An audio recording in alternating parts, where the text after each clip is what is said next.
Assalamualaikum, good evening ladies and gentlemen. If you don't know how do you follow that?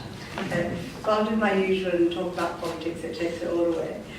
Actually no, it doesn't take it away, does it? And that's the problem with all of it. The reality is that every word you just uttered, I could give you a whole analogy on all of it and how it impacts, not just on everybody here, but my children and 51% of my constituency, which happens to be Muslim. But I'm not going to go down there because I've been given 3 minutes to speak, and everybody knows me, that's not a long time. So in that 3 minutes, I'd like to first of all thank the MCB for this report, this very timely report.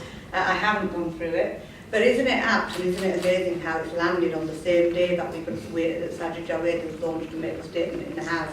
So it's really, really apt. I remember when we had the conversation about you thinking about it, and we didn't expect Sajid Javed, so I'm thinking MCB somehow he got to know and realise he better get his arse in gear and sort himself out. But on a serious note, thank you very much for doing this report, because I think it's high time we had a publication of this level and of this calibre to start defining the conversation about British Muslims. And also I'd like to thank my colleagues who have made it, and Angela's been here since 6 o'clock because I got the timing job. Thank you so much, Angela and Tam, to come and for the report launch. I think it's really, really important. A couple of things from me. I will talk about politics in the 2 minutes I've got left, which is that when Sajid Javed gave his statement today, one of the things I must acknowledge, and I think we as a community should acknowledge, is that the language was much more nuanced. And I'd like to think I played a part in that, in having that conversation with him. And I remember that conversation really, really clearly. And I said to him, look, you have an opportunity before you to show some leadership about the language that you use.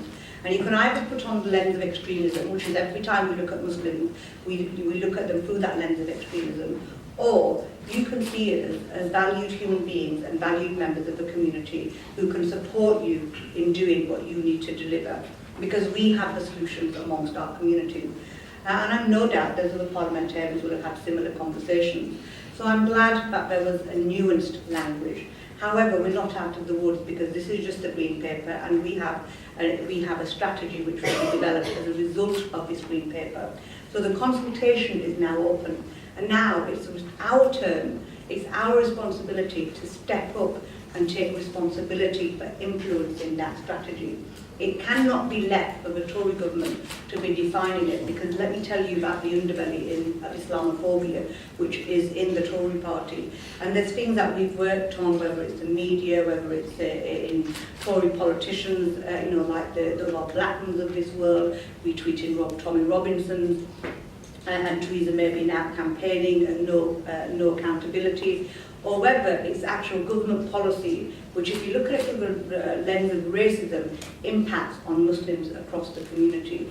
So let's put Islamophobia to one side, but actually, if you are a Muslim woman and you wear a hijab, you have got less chances of getting a job. So let's look at it through the lens of racism and social economic outputs of those communities, and you are at the bottom of the pile if you're a Muslim. If you're in Bradford West, you've got deprivation, you've got less chance of getting a job. In education, you've got education issues. All of these things actually impact upon us on real time. And integration is very much a two-way street. It's not just I was really, very disappointed he still didn't talk about white flight as much as he should have done. And I think that's a conversation that we need to be influencing, because when I moved in, and with a liberal husband of mine, I remember my neighbours putting their house on the market, and I know others who have been through that same experience.